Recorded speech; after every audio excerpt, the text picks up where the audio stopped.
ભરૂચમાં મોંઘી બ્રાન્ડની બોટલોમાં સસ્તો દારૂ ભરી વેચવાનું કૌભાંડ ઝડપાયું. આરોપીની ધરપકડ.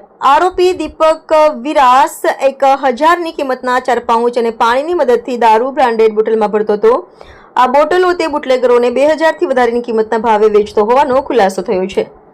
ભરૂચના શીતલ સર્કલ નજીક આવેલ CR ચેમ્બર્સ કોમ્પ્લેક્સમાં પાછળ બીજા માળે લોબીમાં અગાઉ વિદેશી દારૂની હેરાફેરીમાં પકડાયેલા દીપક ઉર્ફે બોબી વિરાસ સસ્તા ભાવના વિદેશી દારૂના પાઉચ લાવી તેને નામાંકિત વિદેશી દારૂની બ્રાન્ડેડ બોટલો ભરી અને વેચાણ કરે છે તેવી બાતમી LCBના PSI દીપસિંહ તુવરને મળી હતી.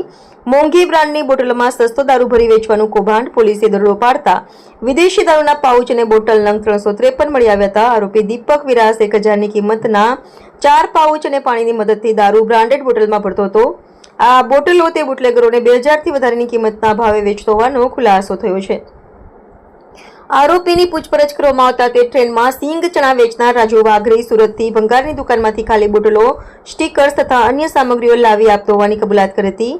બ્રાન્ડેડ બોટલમાં પાઉચનો દારૂ ભરવામાં આવતો હતો. આ રીતે તૈયાર થયેલી બોટલો સલમાન કૃપેશ શંકર કહાર તથા અનીશ રાણાને વેચાણ કરતો હતો.